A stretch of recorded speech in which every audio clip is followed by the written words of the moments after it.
What's good?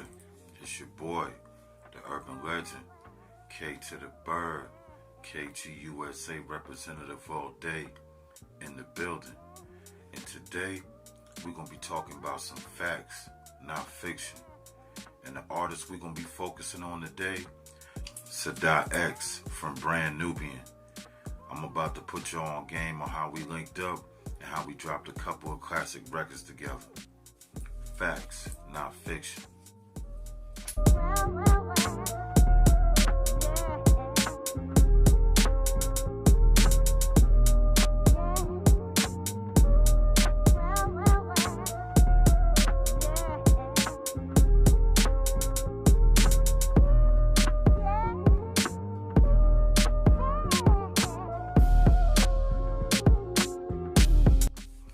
Alright, for a lot of y'all out there that don't know who the legendary Sadat X is, Sadat X was a legendary MC that was a part of a group named Brand Nubian.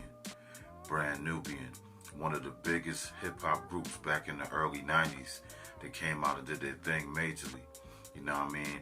Their biggest record that I think it was released in 1993, I believe, it went platinum. And that record was called Pumps Jump Up to Get Beat Down. And I know you probably heard it on movies, most famously being on the Martin episode when he fight Tommy Hearns. That shit was hilarious. But anyway, man, Sadat X is from the Bronx. He's from the Bronx, New York. And a lot of people should know already that the Bronx ain't never been a place that been to play with. A lot of niggas that come from the Bronx, they be built strong. You know what I mean? Legendary MCs and cut from the cloth. Rappers like KRS-One, Fat Joe, Big Pun, they all made the Bronx look real good and real thorough with the way they came into the game, expressing themselves with the lyricism and expressing themselves on the street knowledge, kicking that street knowledge to you with their rhymes. So anyway, man, Sadat X came from that cloth, from the Bronx. He been rapping ever since like his early teenage years, and when he was doing this thing in the neighborhood independently, Grand Pooba, he was the one that discovered Sadat X and signed him up to the team and made him a part of the Brand Nubian group. But originally, Brand Nubian was just Grand Pooba, Lord Jamar. They were the original members of the Brand Nubian crew. They also had Lord Finesse working with them as well on the production side of the team.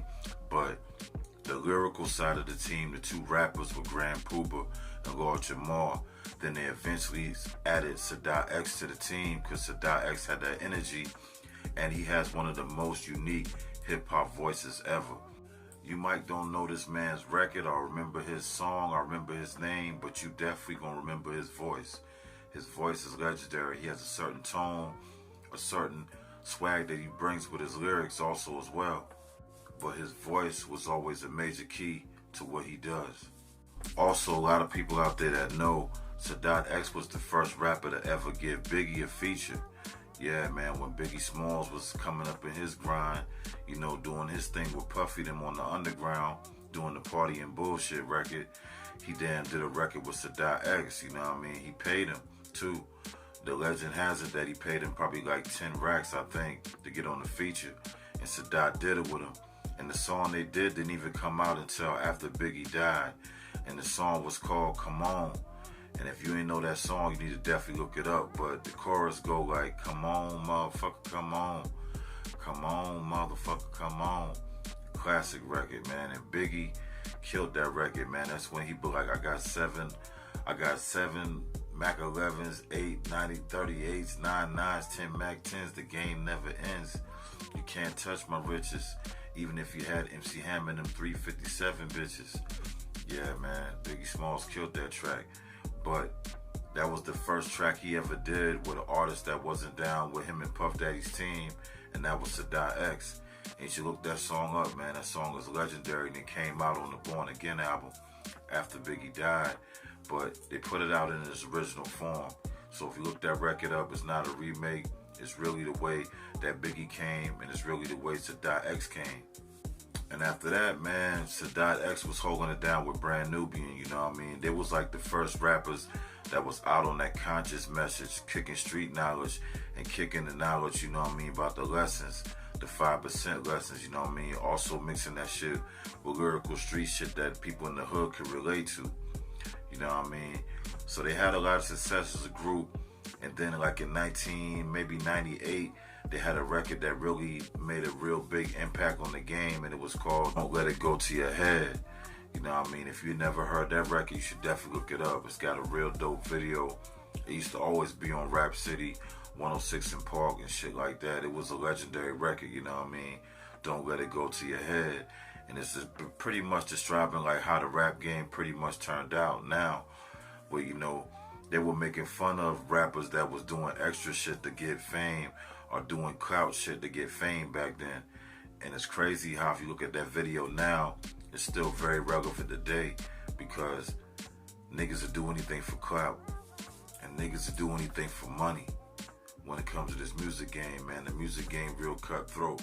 And these rappers like Sadat X always used to talk on that type of shit, always bringing consciousness to their rap, not just spitting anything. And that's the main reason why I wanted to work with him, you know what I mean? That's the reason why I really wanted to work with him and get him in the booth and do some music with him.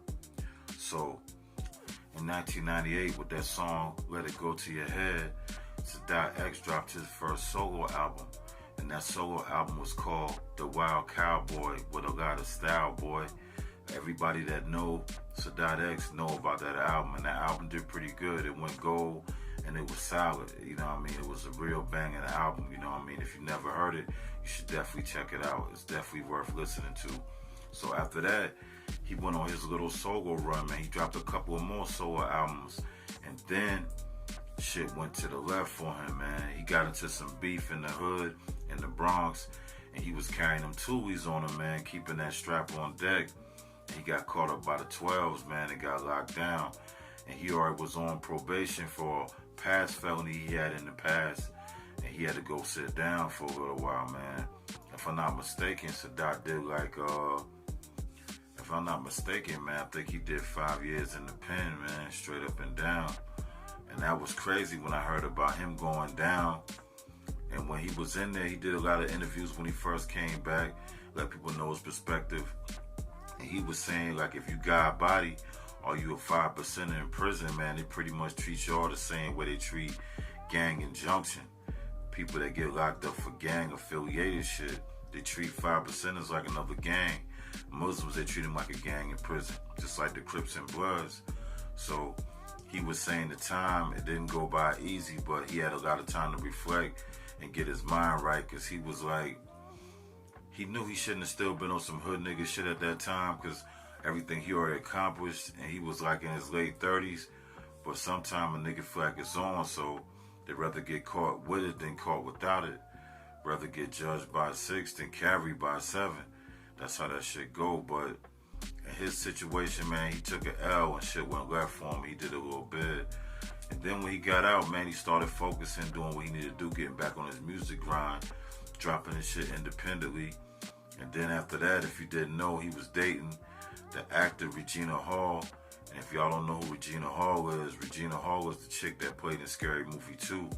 They had a relationship for a real long time, for like 10 years. But recently, in the last 3-4 years, I think they split that, they broke that up, you know what I mean? They went their separate ways, because Sadat started a new family, you know what I mean, with a chick in North Carolina. It's a good thing that he landed in North Carolina, because that means he got close to my home, and it was able for us to link, you know what I mean? The way we linked up was that Sadat X moved closer to the area I was in, and I was surprised. He was living in North Carolina, in Durham, and you know what I mean, I've always did music and networked it with guys in North Carolina, you know what I mean? Shout out to my dude, Tef Kumanati, you know what I mean? He's an artist in North Carolina, Durham area that does a lot of networking, and through the people that I knew in North Carolina, you know, I stumbled across the right person that I had a relationship with him and knew where he worked at, and said, yo, I got his phone number, we can then link with him if you want to link with him. So I reached out to him, hit him up on the line. Then we started building a relationship on the gram, and he was like, yo, I see what you're doing. I'm rocking with your music. I see you taking it real serious, and you bringing back lyrics. And I said, I appreciate that, man. You know what I mean? I always care about what I'm saying. Not just about how I'm saying it, I care about what I'm saying as well. So we was building a good rapport, and I was working on an album, the LL Cool Bird Volume 3, all produced by my dude in Baltimore, Bagged Up Beats, and we was doing this soulful, nice album, you know what I mean? And I had a track called Supposed to Be. I already had recorded the track and everything like that, and laid it down with DC Productions in Myrtle Beach, you know what I mean, at the studio, so I had the record ready to go. So I just told him, you know, it's a record, a couple records I can hear you getting on, I can see you vibing with, and I can see you bringing your type of style and your voice to. So I sent them 3 records, and it was Supposed to Be, I sent them Working It Out, and I sent them, what's the other song called? Keep On Moving. What's the third song? Keep On Moving. I eventually put an artist from Carolina on that song, Chaos 843, Chaos. Shout out to Chaos, man. He came through and held it down for that track.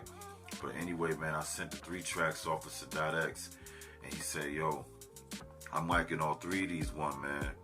But the one that got me in here rapping right now, that got me freestyling to it, is that Supposed to Be. You know what I mean? And that was a song talking about relationships, you know what I mean? Talking about how your relationship is with your woman and what it's supposed to be like, you know what I mean? So that's what we was rocking with, it's Supposed to Be. So I sent him the record, he sent the record right back, you know what I mean? Within 48 hours, I got the record back. He killed it, brought in the good lyricism. But it took a lot to get that record cleared because he's still signed to a label. If I'm not mistaken, he's still signed to Epic or Universal, one of the two. But I had to go through a lot of paperwork to get that song out on every platform and release, you know what I mean? But Sadat was real cool about it, you know what I mean? He understood how this game works for independent artists. He understand that we need the contracts, need your signature.